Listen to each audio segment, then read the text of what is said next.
What's up, KAG? Alam mo ba, tuwing nalulugi ka sa trade, hindi yan malas, may kumikita doon. At kadalasan, ikaw yung dahilan kung bakit sila kumita. So ang tanong, trader ka ba talaga? O ikaw yung produkto? Pag-usapan natin. Let's go! Alam mo, may isang bagay na ayaw tanggapin ng marami sa crypto. Hindi equal ang market, hindi patas, at hindi yan random. Kasi kung mapapansin mo, parang lagi kang mali sa entry. Pag bumili ka, bababa. Pag nagbenta ka, aakyat. Pamilyar?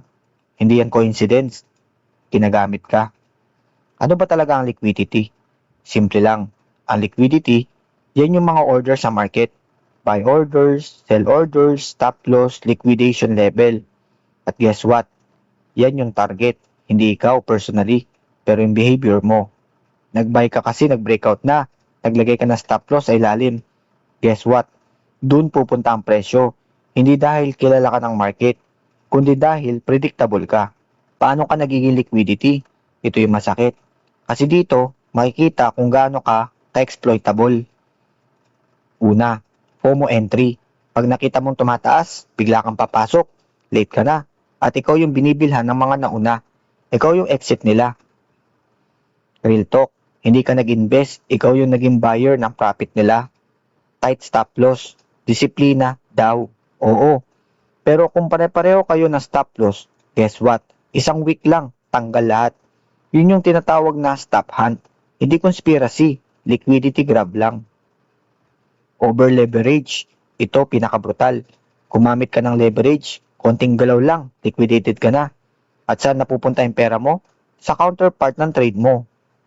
Someone wins, ikaw yung nawala. Emotional trading. Sa takot, sell low. Sa greed, buy high. Classic. At yan ang pinaka-predictable na behavior, kaya ginagamit ka. Bakit ito nangyayari? Hindi dahil may whales na galit sa'yo. Lazy thinking yan. Ang totoo, market is designed para kunin ang pera ng majority. At ang majority, pare-pareho mag-isip. Breakout, buy. Dump, panic sell. News, react. So kung pare-pareho kayo, madali kayong hulaan.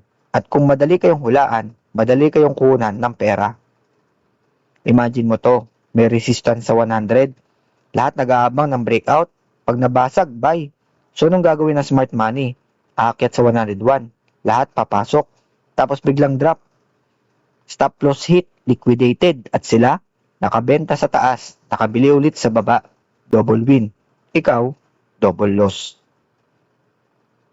Ito, opinion ko. At baka hindi mo magustuhan. Most traders hindi dapat nagtitrade. Harsh? Oo. Pero totoo. Kasi hindi ka lumalaban sa market. Lumalaban ka sa mas magaling sa'yo. May data sila, may experience sila, may capital sila.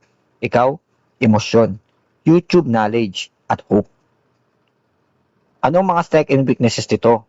Ang strength, pag naintindihan mo to, biglang magbabago ang mindset mo. Hindi ka na basta papasok.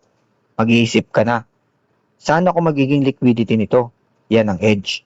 Ang weakness nito, delikado to kung mali ang interpretation mo.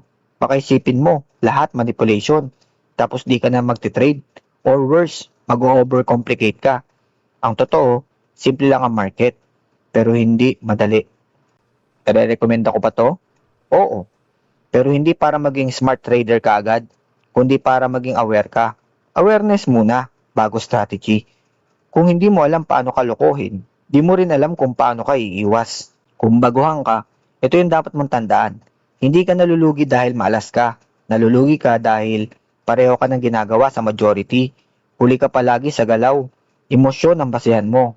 Sample, nakita mo sa TikTok, buy this coin, late ka na. Yung nag-post, nakabili na yan bago pa mag-viral. Ikaw yung liquidity niya. Kung titingnan mo yung charts, laging may long wicks, biglang spike, tapos ibabalik. Yan yung liquidation zones. Hindi yan random. Doon nakastack ang orders at doon kumukuha ng pera ang market. Sa susunod, pagpapasok ka sa trade, huwag mong tanungin. Kailan tataas? Tanungin mo, saan ako kukunin ang market? Ibang mindset, mas dangerous, mas effective. Sa dulo, hindi mo kailangan talunin ang market. Ang kailangan mo lang, hindi maging obvious, hindi maging predictable, hindi maging liquidity, Kasi kung hindi, paulit-ulit lang mangyayari to. Mananalo ka, tatapusin ka. Tapos magtataka ka kung bakit. So next time na mag-trade ka, tanungin mo ang sarili mo, trader ka ba o target ka? Game on!